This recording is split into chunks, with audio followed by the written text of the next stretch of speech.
السلام علیکم۔ کل سے جو ایک وارنٹی گرفتاری ایشو ہو گئی تھی کہ عمران خان صاحب کو گرفتار کیا جائے گا، اس کے بعد ہم نے دیکھا کہ لوگ بنی گالہ کی طرف انہوں نے رخ کر دیا اور اپنے لیڈر کو بچانے کے لیے پھر جو وہ تھے ملک کی مختلف چھوٹے بڑے شہروں میں ہر جگہ پہ احتجاجی ریلیاں نکالی گئی، اور عمران خان صاحب خود کہتے ہیں کہ میں نے تو اپنا بیگ تیار کیا ہوا ہے، میں تو جیل جانے کے لیے تیار ہوں، لیکن ہزاروں کارکنان جو ہیں وہ اس کے جو بنی گالہ والی رہائش گاہ ہے اس کے باہر وہ انہوں نے پولیس کو روکنے کے لیے موجود ہے۔ ایک خبر یہ آئی ہے کہ کسی ٹی وی چینلز پہ یہ خبر چلی کہ عمران خان صاحب کو گرفتار کرنے کے لیے بھاری پولیس کی نفری بنی گالہ کی طرف روانہ ہو گئی ہے، لیکن بعد میں پتہ چلا کہ وہ خبر بھی جھوٹ ہے، اس پہ کوئی صداقت نہیں تھی۔ پھر دوسری خبر آ گئی ہے کہ عمران خان جو پختونخوا پولیس اور ان کی سیکیورٹی میں بنی گالہ سے نامعلوم مقام پر منتقل ہو گئے ہیں، لیکن وہ بنی گالہ میں تھے۔ وہ اس وقت ایک نجی ٹیلی ویژن کو اپنا انٹرویو دے رہے تھے، وہ جو ایئر وائی کی اینکر پرسن ہیں ماریہ کے ساتھ، اس کا انٹرویو وہ تھا، ریکارڈ ہو رہا تھا اسی وقت۔ وہ خبر بھی ٹھیک نہیں نکلی۔ اس کے بعد جو پی ٹی آئی کی لیڈرز ہیں انہوں نے مختلف قسم کے جو احتجاج ہیں ان سے خطاب کیا، امین اللہ گنڈا پور، مراد سعید، شبلی فراز وغیرہ جتنے بھی پی ٹی آئی کے لیڈرز ہیں انہوں نے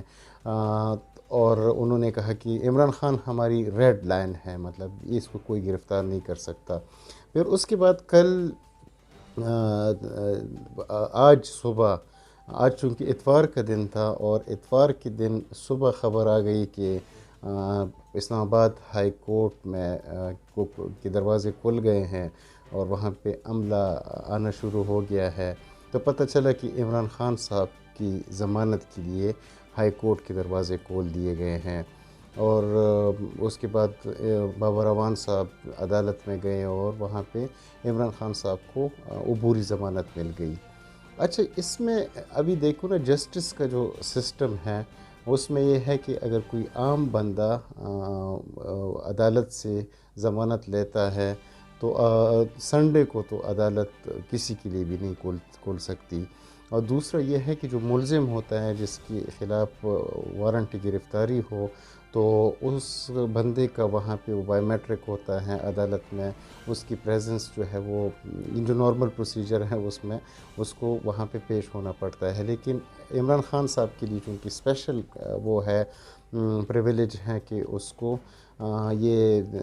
ایک فیسیلیٹی دی گئی ہے کہ اس کے وہاں پہ پیشی کے بغیر، پریزنس کے بغیر ہی اس کو ضمانت مل گئی۔ اچھا، یہ جو سسٹم ہے پاکستان میں کہ امیر کے لیے ایک، غریب کے لیے دوسرا قانون، اور جو عمران خان صاحب خود کہتے تھے کہ مدینہ کی ریاست میں بناؤں گا، اور وہ خود کہتے بھی رہے ہیں کہ